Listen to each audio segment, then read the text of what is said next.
Welcome back to the Puck Bunker. We're here for episode 18. I'm Rocco Zappia, joined as always by my co-host, the man they know around town in London, Ontario as the J.S. Jaguar of the Tuesday Night Beer League, Darren Boyce. How we doing? I'm doing okay. We had a win last night, so we're feeling good. How are you doing? We had a win too. Not that anyone gives a shit about our beer leagues, but it was a good Tuesday night. Blue. Had a win and had a beer after. It was wonderful.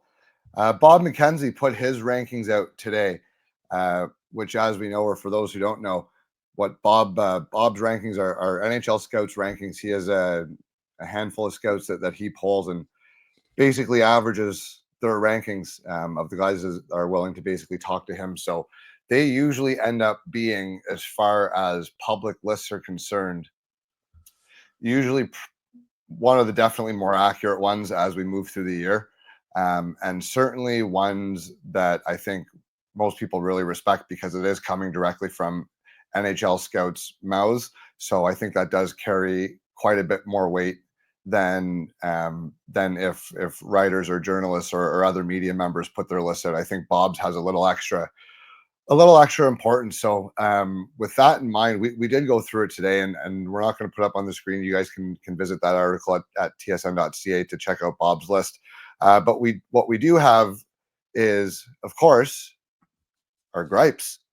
And we each have picked, we decided to go with the top 5. It ended up being top 7. So top 5 and a couple honorable mentions of players that we feel are currently underrated by NHL scouts, according to Bob McKenzie's list. So we'll dive right into that. And Darren, we'll put yours up first here. And I'll turn the floor over to you and tell us why these 7 players are underrated by Bob McKenzie and his list of NHL scouts.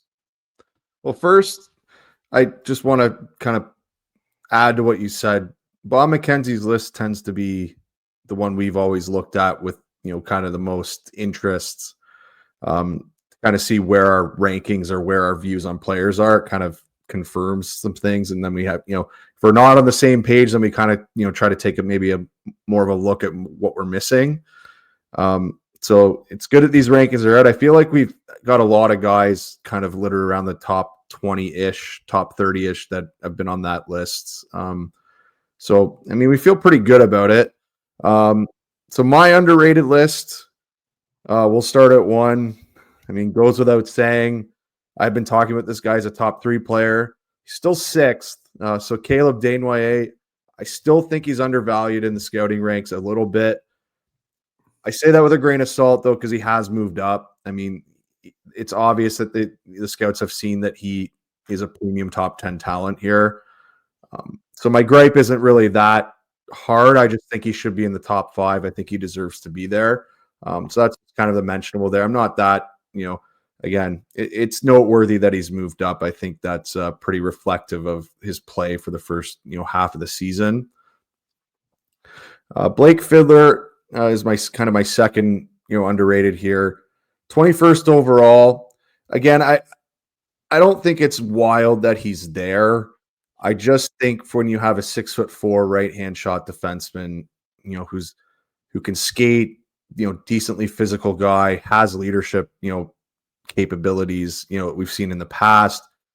I just don't see why he's 21st, especially with some of the guys maybe ranked ahead of him. I feel, I don't think he's lasting to that, 21. I really, I find him more of a top 15 player, just with the size and, skating and, that type of, skill set. This isn't really a high-end forward draft. So if you can get a top 4 defenseman, I think that's probably the route that teams will go. So I think he deserves to be a little further up the list. Now, Bill Zonin at 34th overall, I think I do have a pretty big gripe with. That's way too low for what we've seen and what we've seen all year from him. His production is exceptionally good. And we compare him to, say, guys like so I think he should be on the same realm as a guy like Carter Bear or Malcolm Spence. I think he's entered that region of the draft at this point. And per Bob's list, that was around 14 and 15. I think he deserves to be in that kind of category of player. Yeah, and I certainly agree with you, and I think there may be a couple crossovers here on these listed names once we get to my list as well. Yeah. So I mean, he's one of the top point getters in the queue. We've talked about this before. Really good cycle player. He does, again, maybe he doesn't drive offensive play as much as some other guys. Certainly knows how to get the puck back from the other team. Certainly knows how to win battles for his team. Goes to dirty areas to score goals. He's a really tough player to play against. And in my opinion, as an NHL prospect, this is kind of an easier guy to project to me. I just don't see how this guy doesn't play. I don't see how he isn't effective at worst in a third line role. And we've talked about Malcolm Spence as kind of the exact same thing. So I don't think there's a 20. To me, there shouldn't be a 20 pick gap between them. They're the same age as well. Similar sizes. I think Spence skates a little better than Zonin. I think that's kind of the drawback on him, or has been. But he skates well enough. He gets to the spots he needs to go. And because of his work rate and his effort, I think he deserves to be a lot higher on this list. And,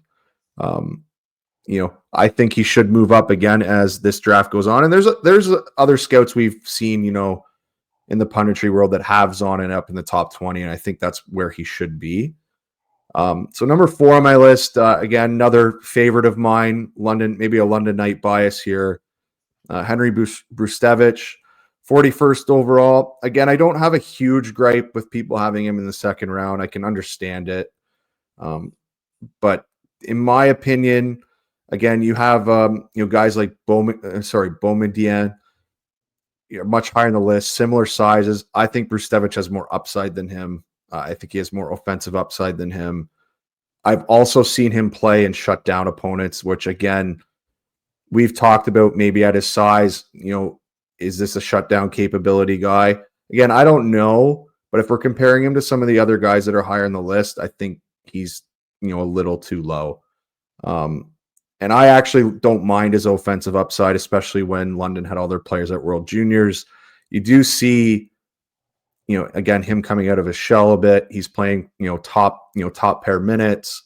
He's playing on a power play. He's getting points. He's, driving play. Also seen him shut down games when London's trying to trap games.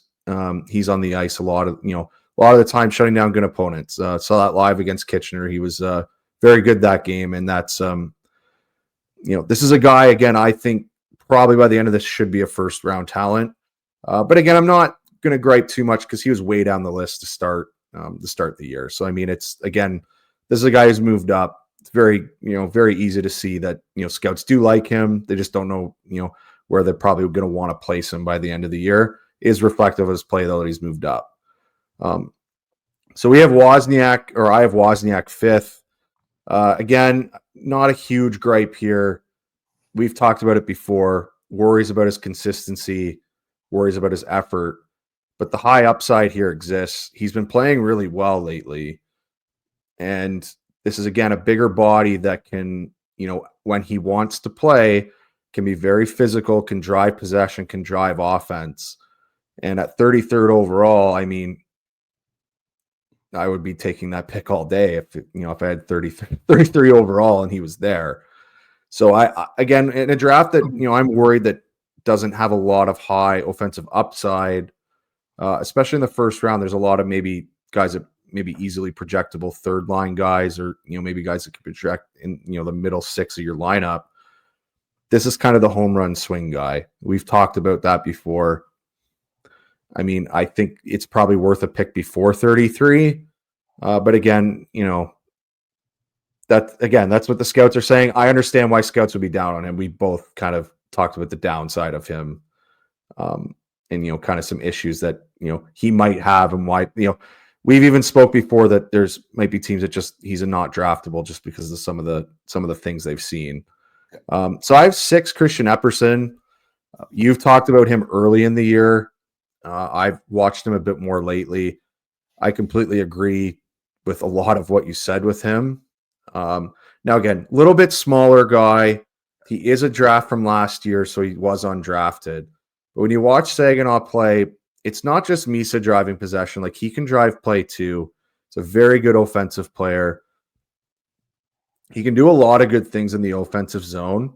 Very good with the play slowed down, can really, has good vision in the offensive zone, can really see plays kind of develop in front of him. It's very good in that end.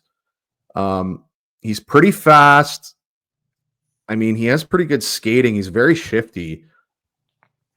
77th overall, I think that's low for him. I mean, again, I talked to you about this before, talking about maybe a Jack Murtagh, a guy that they have maybe end of the first round, early second on some of these lists. I don't see a big difference between Murtagh to him, other than the age difference of when they were, the age is the big thing to me. But Epperson's a May 2006 birthday, so I mean, he's not that much older than these guys. Similar size to Murtagh, lot better offensive talent, in my opinion. Murtagh shoots the puck better. I think Epperson does pretty much everything else in that regard better. I think Epperson thinks the game very well offensively. Yeah, like he does. And so that's where I think, again, 77th overall seems low to me. I think, again, he should be maybe up more, maybe the high second round area. I think that might be where he ends up going. There is offensive upside here. And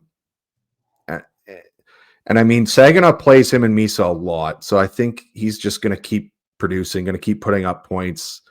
We'll see how they do in the playoffs. I mean, they unloaded a bit, but I mean, they're going to play a lot. And that might just give him more minutes. Like, from a personal draft stock standpoint, them unloading might not hurt him, might help him. I don't think it will hurt him because they'll just play him a boatload against good teams, and they'll produce. Like, I don't have any question they'll produce even against good teams. Him and Misa in that line, they still put up numbers. So I have no qualms. I think he's worth a much higher pick than 77th. And 7, my Russian, my guy from the middle of Russia, Kurbin Limitov. So 69th overall. Again, I understand this a little bit. I still think the offensive upside for a guy who's this big warrants at least a second round selection here. There's guys don't exist who are 6'3", 6'4" with offensive talent very often. This guy has that. He has physicality. Again, the things that we're worried about are more defensive related.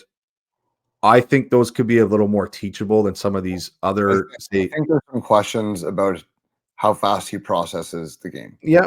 But again, I have questions about how fast some guys process that are in the top half of the draft that are defensemen as well. Well, and that's fair. And so, again, we're talking about 15th or 10th overall and 69th overall. I think 69 is just a little bit too low for him. I think he should, just from the physical skill set in general, the physical tools that he has there, I think that warrants at least a second round selection. I think he should be, in the top 32. But I mean, maybe if we're talking about it, maybe some 25 to 40s, maybe the proper spot for him just with the physical tools. So I'd like to see him a little bit higher, but again, the Russian factor too, might be some teams not interested in him. And again, every play's an adventure. So, I mean, they do have to develop him, might not be able to develop him because he's in Russia. So I can understand that, but that's my list here. So we'll turn over to Rocco and see who he's got. Some similarities here, but also a couple differences. So my number one most underrated prospect on this list is Bill Zonin at 34th overall. We've talked at length about him. We obviously both love him as a prospect. I'll eat my hat if this guy's not a first rounder. Honestly, I don't see any way that he's not. And I personally have him inside my top 20, right in the middle half of the first round.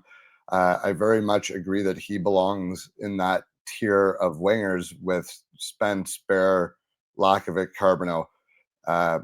His name should be mentioned with that group, and it's often mentioned just after. In this case, about 20 picks after.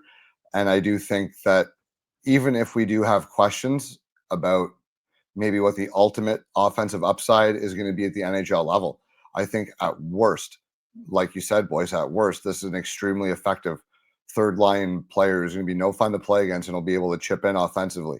So based on that alone,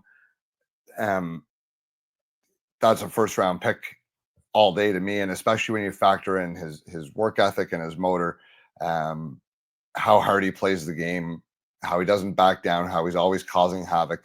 I've got a very hard time feeling that he's not well within the first round by the time Bob's final list comes out. Caleb Desnoyers at 6 overall. How underrated can you really be at 6? So that's why I kind of just flipped them compared to where Boyce had them. But I do feel at 6 he still is underrated a little bit. I feel that he should be at no worse than 5, and I personally have him 4th right now. I do like what he brings to the table as an overall package a little bit more than what Martin does. And the detractors on Desnoyers say maybe that they're not sure what kind of offensive upside he has. I feel like the kinds of points he scores, much like Zonin, are very translatable because he scores a lot of pro style points through two-way play and being in the right positions at the right time. And those are the kinds of things that will work at any level. So I'm a believer in him. I think we're looking at it, a high-end number 2 center with the potential to develop into more than that, honestly. Caleb Desnoyers, I still feel at 6 is a little bit underrated. Simon Wang at 31st overall. We featured him last week, so maybe the recency bias of I just got 4 or 5 viewings of him in a row, and maybe that has him sticking out in my mind. But I feel like prior to coming into the OHL, he was probably going to be a first round pick already, and I do feel that his showing so far in the OHL is only going to help him move up. The puck game's a work in progress. The offensive game is a work in progress, but the upside here is very, very, very strong. And in a draft that kind of shallows out after the early 20s, you could do worse than a massive freak of a human being who can skate like the wind. So I think Simon Wang is going to be a potential top 20 pick. He's not yet for me. I don't have him inside my top 20 yet, but guys progress, and he's progressed quickly this year from the start of the year when he was playing with his team in the OJ. But I think he can move up from here still. How high, I'm not sure yet, but if he hears his name called in the early 20s, that wouldn't surprise me one bit. Jacob Wozniak, 33rd overall, and I feel like 33rd is a really good place to take a swing on a guy that you have questions, because at the end of the day, it's still a second round pick. So if you blow it and the guy doesn't ever play in the league, it's not the end of the world. You're not going to get fired over that, probably.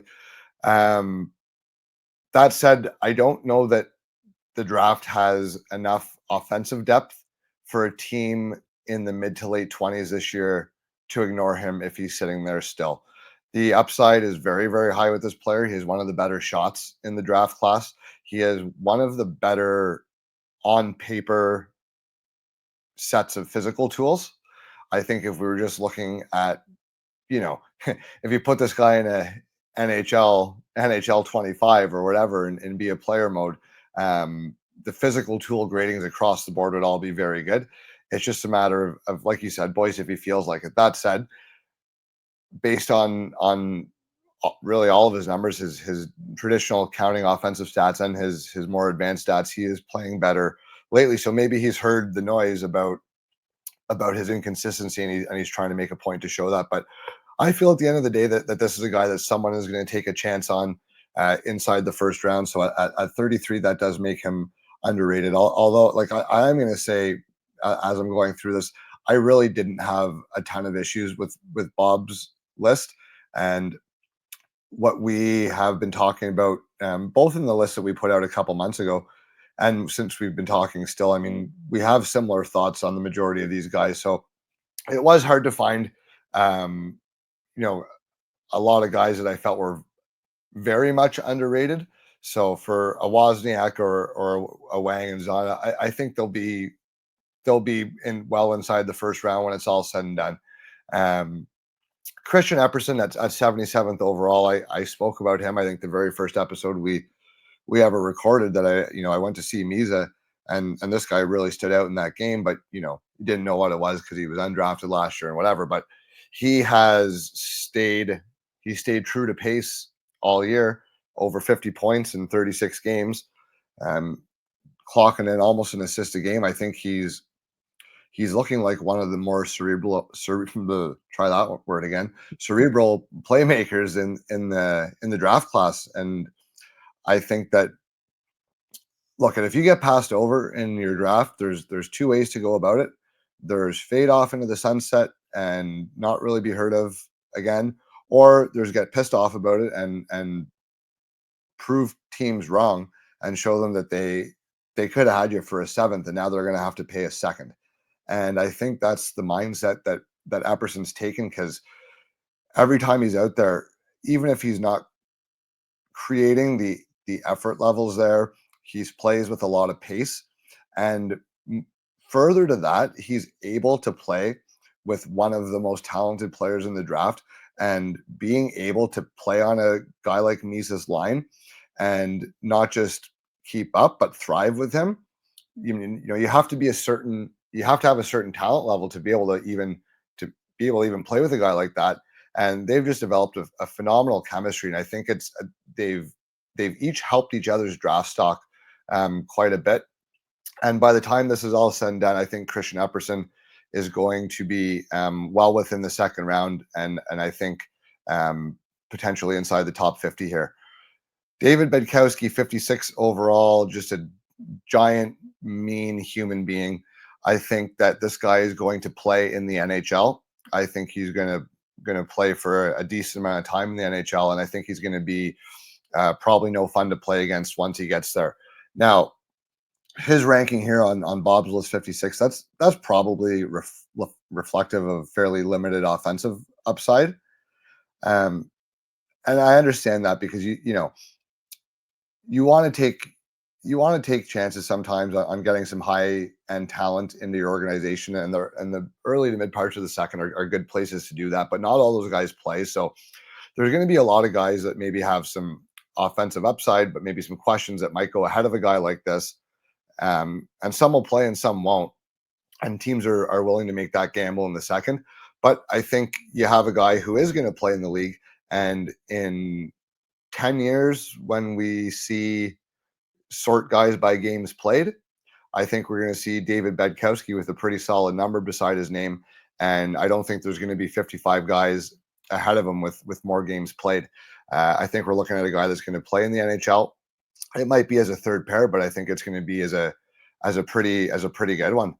So 56 overall, that would make him underrated to me. Although that said, I wouldn't be shocked if that is kind of about where he actually goes in the draft.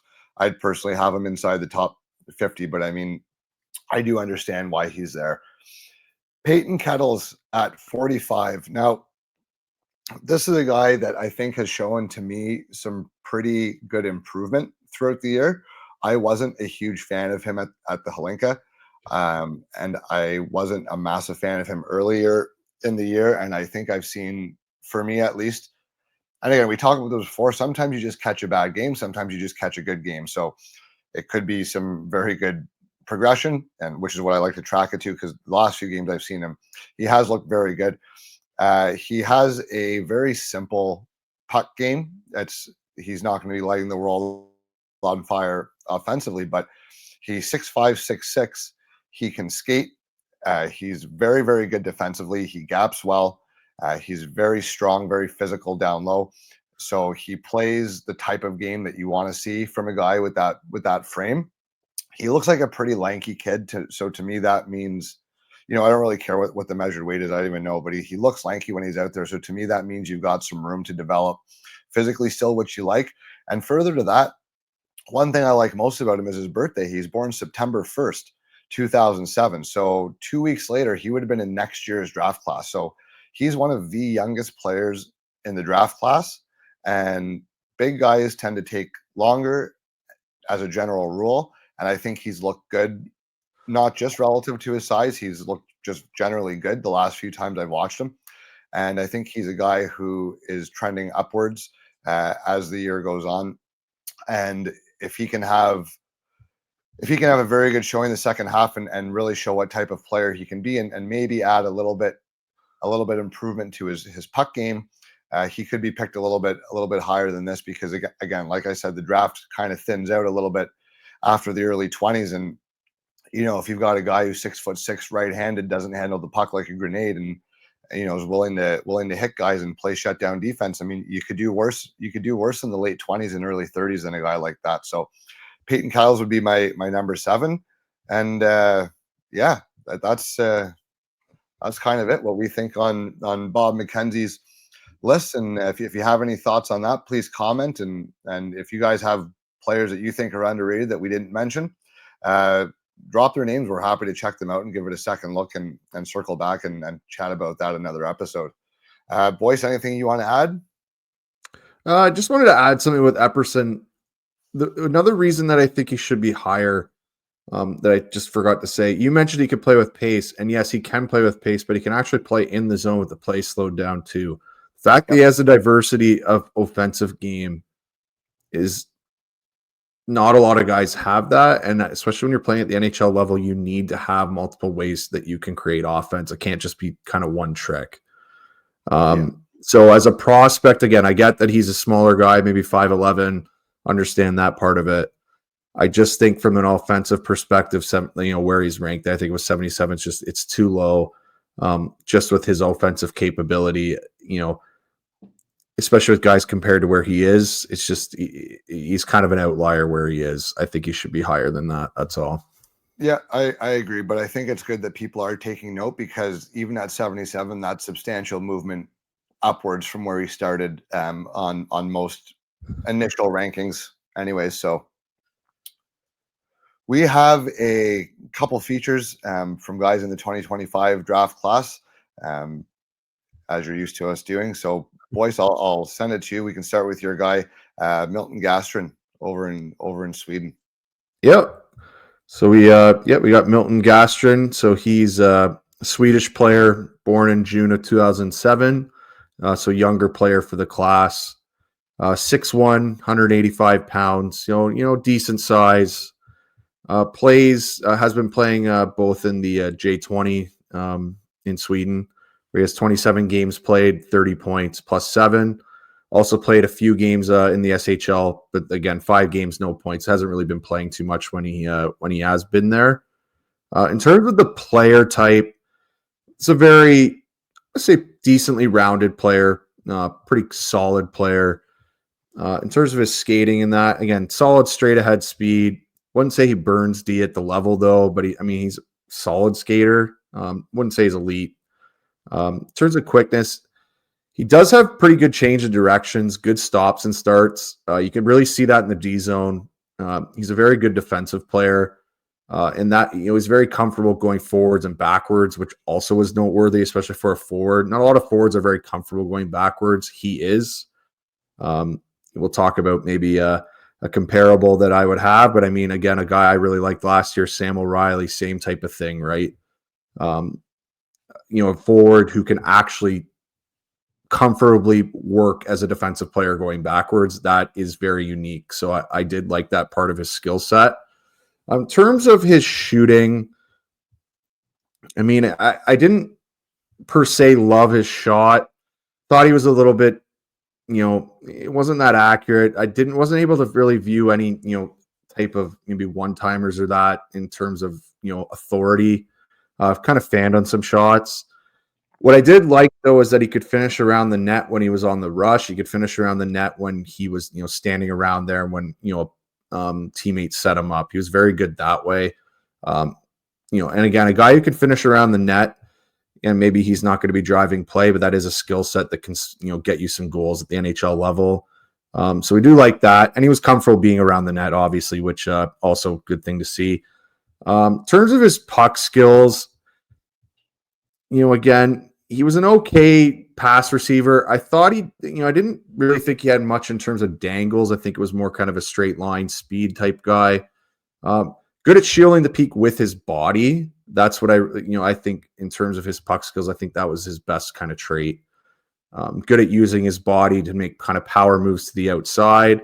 As I said before, I didn't think his speed was, elite, but what he could do is he could go to the outside and actually, kind of out muscle defensemen going that way and, make power moves that way.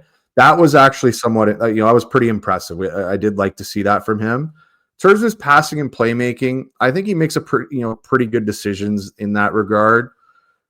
He has good vision in, under pressure in tight spots, can find teammates and continue to play. I just don't think he's going to make the highest of high end passes.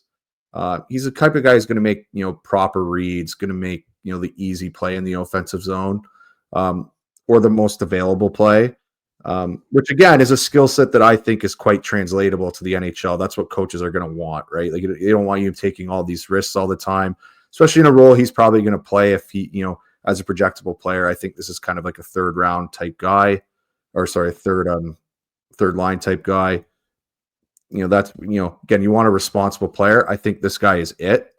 And again, he's not a zero on offense. I think he can definitely contribute in that area. So again, as I said, makes the right play, good decisions in tight spaces. He does know too when to join the rush, and he will hang back as well. I think he's a very smart player. I think he knows, again, I think he plays the systems of his coaches fairly well. Again, it's just the high end plays. I'm just not sure you're going to see those, but you're going to see good, smart, I'd say professional plays from him. In terms of defensive hockey sense, thought he was a good pressure forechecker, good at staying with the game plan, didn't jump ice, especially when they didn't have numbers. He was a good back checker, came back and won pucks, collects his man a lot. And as I said before, is very good defending going backwards, very comfortable that way. So I think you're looking at a very good defensive player here. Worked quite hard, was very engaged in all zones. My only maybe downside of him, he engages in battles. I just don't see him really being maybe a physical threat, not really trying to hit guys. He battles. He'll battle out front. He'll battle on the forecheck. But again, he's looking to win pucks with his stick, not so much with, his physical play. So to me, I just compared him to Sam O'Reilly. It's a player I love. I think they have some similar traits in terms of, defensive ability, very smart players, play 200 feet, can make, are pretty good, pretty solid offensive players. I think maybe Sam O'Reilly is a little more offensive upside, but again, this is a guy I think is very translatable. I think he can play in the NHL, and I think a team's going to be very happy to take him in the end of the first round. I think this is a solid guy. I don't know if you had any comments, Rocco, but yeah, this is I like him. I really do like this guy. This is a guy that I thought really stood out at the Hlinka tournament early in the season, and he's looked good anytime he's played internationally for Sweden as well, which I tend to put a fair amount of stock into when evaluating the European players. And I like him every time I see him. And I would agree with you that I don't know how much offensive upside here. I don't know that we're looking at a 50 or 60 point player at the NHL level, but it could be a guy who's 40 or 50. And I think he's a pretty good bet to make the league, which in this draft probably makes you a first rounder. At the end of the day, he does a lot of things, like you said, that are he has pro habits already. Yep.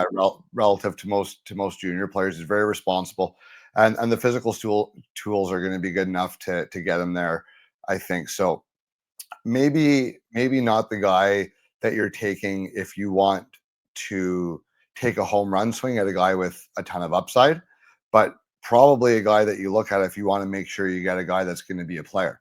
So, which in the late 20s, when you're dealing with a team's first round pick, which, if you're picking late 20s, it's often maybe your only valuable pick, really, because the draft can thin out by the late second quite a bit. So you're making sure you get a guy that's going to play. So I think, look for his name somewhere between 24 and 32. I think would be if the draft were tomorrow, that's probably in the range he would be. If he slips to the second, you're going to get a very, very, very valuable piece early in the second round, because there won't be many guys who are relatively good bets to play at that point. So yeah, I echo a lot of what you said. It's a guy that I noticed earlier in the year, and he's held his place in my mind. Yeah. So one thing I will say about him, so again, him and Brady Martin, another guy we have talked about earlier this year, very similar size players, very similar traits and habits. I think those are two very similar type players. I think Brady Martin's a little more physical than him. But that's kind of the type of guy we're talking about in this draft. I think they're kind of similar in that regard. High floor player. Yeah, I think they're both, a coach is going to be really happy to have this guy in the team. They're going to utilize him. It does look like too that maybe these guys. The other thing too, potential to play a variety of roles, which is what often makes them such high floor, because they're not top six or bust. They could play in your bottom six and probably adapt to be able to do that. So he's not a zero offensively, right? Like I think no. Like again, he's going to be a guy who's, again, if you played him with good players, or say maybe some more highly offensive skill players, this is a guy who's a really good play connector. He's not going to turn over the puck. He's going to get the puck to the playmaker to make a play. He can go to the net and actually finish. So, I mean, so maybe there is a little bit more offensive upside in that regard, that, there are some traits here where he has good finish around the net. He should get stronger, and he already kind of utilizes, strength type plays, where he's playing now. I mean, again, I could see, maybe what we're talking about, a 40, 50 point player. Yeah. And I mean, again, if he's going to be very responsible in the rest of the ice, like this is a player that teams are going to want and very happy to have. Yeah, I completely agree. Very, very nice prospect. And he's one of those guys that there's just not much to dislike. No.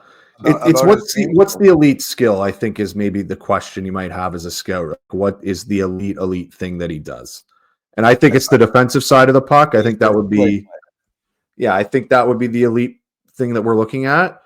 He does everything fairly well. It's just what, again, I think maybe the reason he's in the later parts of the first round is we're maybe looking for a little more elite skill sets higher in the draft. That's all. Yeah. I agree, but overall, very very nice prospect, Milton Gastrin, and look for his name in the 20s or 30s of the upcoming draft. We're going to take it over to the WHL. I've got a player out of Calgary by the name of Ben Kindel, who he's getting hard to ignore here with the sort of production that he's got going on lately. And 68 points here so far in 41 games. He got 24 goals, 44 assists. And with numbers like that, no matter what your drawbacks are, you're going to start attracting some attention here. And I watched him earlier in the year, and I wasn't super impressed with when he was playing with Canada. But that said, I think, it's hard to evaluate sometimes in a short tournament. And since he's been with Calgary, he's been absolutely lighting the league on fire all season, and he's not slowing down. I mean, this game that you're seeing here is a 3 assist game that you'll notice, and he was driving a lot of the play for the team, and that's something that you look for, is who's actually driving the line, because you can go out there and put up points just because you're playing with other good players, or you could be the guy that's actually creating. A lot of the plays go through him. A lot of the power play goes through him. Guys are looking for him out there to go and create. And create is something that is maybe what he does best. He's an absolutely fantastic playmaker. I think that would be his calling card, is his passing ability and his offensive vision. He's very poised with the puck on his stick, very confident. He's very patient. He's happy to let the play develop in order to give his guy a lane to get open. He's more than happy to shoot the puck if that's what's given to him. He's happy to take what he's given when it's there, but equally, he's more than capable of drawing guys in and creating something kind of on his own. He thinks the game very well offensively. And you kind of have to in order to be a good playmaker. So he really does thrive in that zone. Now he plays center for Calgary, and I mentioned some of the drawbacks. He's very small and he's very weak. He's 5'10" only, and he's very willing to get into battles. He will hit the corners hard. He'll hit the dirty areas hard. He'll try to get to the front of the net. He'll get a stick in there. He'll push and shove. But there's just only so much you can do when you're small and not super strong. So that would be the area that would be of concern. That said, he's 5'10". It's not like he's 5'7". And at 5'10", you have the frame to get up to over 190 pounds by the time you're in your early 20s, right? So I think if he can add some pretty substantial weight and strength, maybe that mitigates some of the concern, because you see smaller guys. Brendan Gallagher would be a good example of a small guy who is still strong and is able to win battles. He did that his whole career, playing some greasy hockey, even though he's a smaller guy. Marchand obviously would be another one. This guy's not quite as dirty as Marchand, but the point is that he's willing to battle even at the smaller stature, and that's something that makes me less concerned as a guy that's pretty concerned about size for the most part. The fact that he's willing to get in there and he's not afraid eases that for me a little bit, because strength is one thing that you can fix that with hard work. So in terms of his other assets, his skating ability is good, not great. I think it's a plus asset for him. His top speed, anyways, it's very good for junior. I think it'll be above average at the NHL level, which is going to be good enough. He's very shifty. I think he's very good on his edges. You see a couple of examples that, already in this game where he's able to spin off guys down low, and I don't know that I care for my centerman to be spinning off guys a short side post and coming up through the crease, but he gets away with it a couple times, and he's got the confidence to pull it off. So I mean, that takes some skill to do. Like that pass there, like he just fired it from one end to the other, saucer pass right up the middle, breakaway scores. Like, and he's very opportunistic like that. When things like that present themselves, he will capitalize, and he can fire quick strikes to guys and kind of bust something out of nowhere like that. So there's a lot of things to like about his game. Defensively, he's pretty good. I think he's fairly responsible. He gets back. He covers his man. He doesn't leave the zone early, so that's all good. I don't know that he's going to be a centerman at the NHL anyways. I think he may end up being better suited on the wing, at least early in his career, until he really fills out and turns into a fully grown man sort of thing. I think it's going to be tough to play center, and the quicker path to the league for him might be on the wing. That said, he was pretty decent on his faceoffs. When he lost them, he tied his man, didn't let them get away with it clean. So he does do some things that you like, and again, he's happy to get back and play responsibly in his own end. That said, it's not really his calling card per se. He's definitely an offensive play driver, and again, 1.5. He's tracking to get over 100 points here, or close to it if he doesn't actually get over that 100-point threshold. So that's going to be pretty hard for teams to ignore. I have him in the mid-20s right now. I think that's a spot where I'd be comfortable taking a guy that I have some questions about his size. But I do think that this is one of the better offensive upside type players that's actually available. And once the guys who are big and skilled run out, and they'll run out pretty early this year, I think it's going to be pretty tough to pass on a guy like this who does so many things well, and has some pretty good details for a young player. And again, the offensive upside is there, where he could fathomably play in your top six in time, and if not, I think he could be a pretty good offensively minded third liner that can chip in and maybe do some damage on your special teams units for you. So it's Ben Kindel out of Calgary. Okay, so yeah, so just a couple things I wanted to bring up for me. I mean, In my opinion, I don't think he's a great skater yet, but I think that is because of another thing that you said. He's not that strong. I feel like this is a guy you could really see if he puts on some weight. Those extra 10, 20 pounds. I think you could really see a lot better, a lot stronger skater. I think that does exist here. I know he's 5'10", but I do think that actually he's weak. Like, he is weak right now. I think you could see him getting to that weight and being a much stronger on his skates and actually even picking up a step. I think that is a possibility with this player. And if that's the case, then we're talking about, again, there's some projectability. This guy could actually be, as you said, a top 6 player. Now, I know he's small. I do have again, that is a flaw that, you can't really change. But there is a high upside offensive player here. I think actually his actual in zone offense, especially with the play slowed down, really, really good. It's almost excellent again. And I've seen some rank. Like, I think him and Reshny might be kind of the comparable you're looking at here. Smaller guys who can drive some offense. Where do you see them as projectable NHL? Well, I think that would be a good debate. Is Kindel versus Reshny? Who gets drafted first between the two of them? Now, I will say this. I think Kindel is actually a willing defender. I think he just has work to do there. So I think he forechecks actually fairly well. Again, speaking of strength, he loses battles. Again, that could maybe be changed, especially with a low center of gravity, can put on some weight. I think he could actually be okay there. It's just, again, there were some tendencies. There was a little late on the back check. There was some puck watching at times.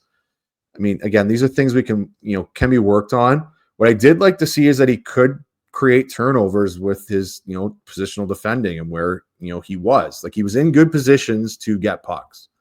Did that in the neutral zone, and he did that in the defensive zone. Do you do it all the time? No. Do I think his stick is that strong defensively? Not yet. But there were some signs there that could be the case. So, I mean, he works pretty hard too. So I feel like with some added coaching and refinement, like they're 17, they're not going to be polished yet, and they're not going to be always in tune to the nuances of all 3 zones.